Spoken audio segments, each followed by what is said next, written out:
I reconnected with my ex and started meeting him in secret.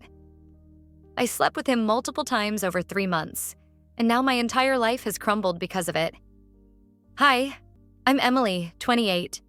I've been with my boyfriend, Ryan, 30, for 4 years, living together for 2. We were talking about engagement, maybe getting a place with a yard. Everything seemed perfect on paper, but I convinced myself I was settling. It started when my college friends came to visit.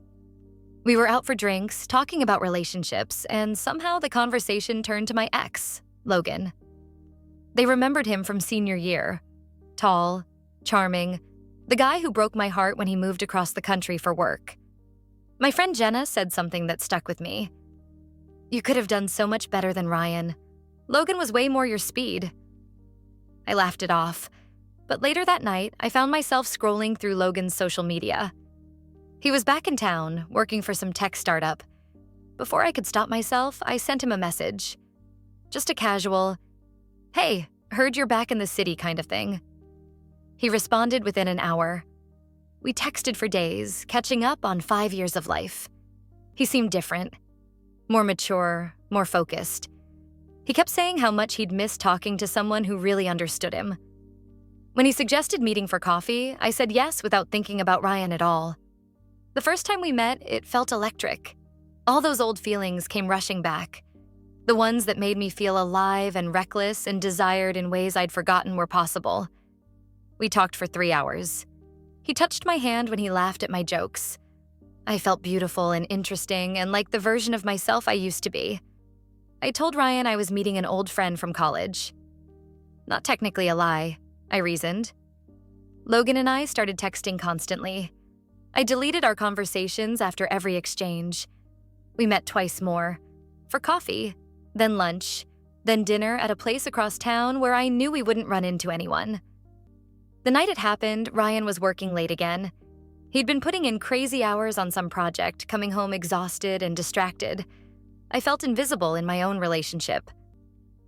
Logan invited me to his apartment to see some photos from his travels. I knew what I was doing when I said yes. I told myself it was just physical, that it didn't mean anything, that I could compartmentalize it and nobody would get hurt. Ryan's laugh to Logan's. The way Ryan kissed me to the way Logan did. I was living a double life and getting drunk on the secrecy of it.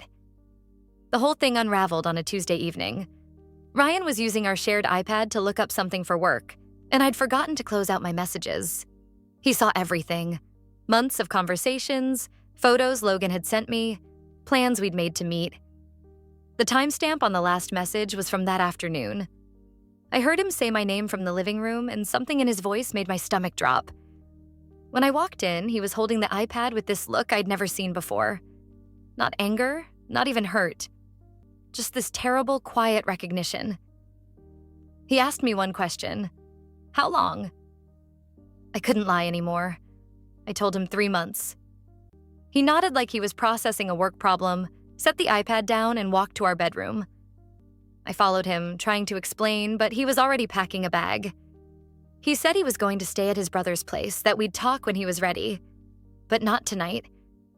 I kept apologizing, kept trying to make him understand that it didn't mean anything, that I loved him, that we could fix this. He stopped packing and looked at me for a long moment. Then he said the thing that's been haunting me for weeks. "You don't cheat on someone you love, Emily. You just don't." He left that night and hasn't been back since. It's been 2 months since Ryan left, and I'm writing this from the studio apartment I moved into last week. He won't answer my calls anymore. Logan ghosted me the day after everything came out. I texted him to tell him what happened, thinking maybe we could finally be together properly. He read the message and never responded. Later, I heard through mutual friends that he'd started seeing someone else. Someone single and uncomplicated, who didn't come with the mess I created. I realize now that Logan never wanted a relationship with me. He wanted the thrill of an affair, the ego boost of winning me back temporarily. When things got real and messy, he disappeared. I was just another conquest to him. Something to prove he could still have if he wanted it. Ryan came by to get the rest of his things while I was at work. He left his key on the kitchen counter along with the box of my stuff he found at his place. Photos of us, a sweater I'd left there, the book I'd been reading in his bed. Seeing it all packed up like that made everything feel final in a way I hadn't expected. My friends from that night out don't call anymore. Jenna, who planted the seed about doing better than Ryan, acted like she barely knew me when I tried to explain what happened. Apparently, being the friend who encouraged someone to cheat is different from being the friend who actually did it. My family knows something's wrong, but I can't bring myself to tell them the truth. My mom keeps asking when Ryan's coming to Sunday dinner again. I keep making excuses. I started seeing a therapist. She keeps asking me what I thought would happen, what my endgame was. The honest answer is that I didn't think at all. I just wanted to feel wanted by someone who made me feel like I was worth the risk.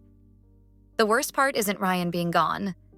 It's knowing that I destroyed something real for something that was never going to last. Ryan was building a life with me, and I was busy convincing myself I deserved better. I confuse excitement with love, novelty with compatibility. I've moved across town and started over. New job, new apartment, new routine. I'm trying to become someone who wouldn't make the choices I made. Some days are better than others.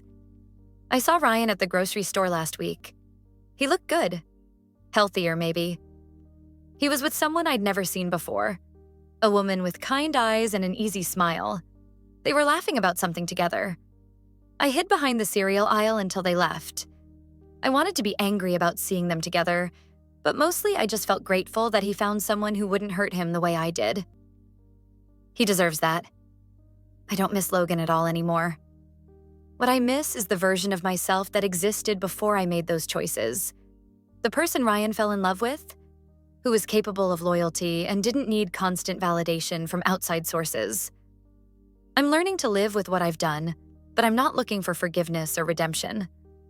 Some mistakes don't announce themselves with grand explosions. They just settle into your bones and change the way you see yourself forever.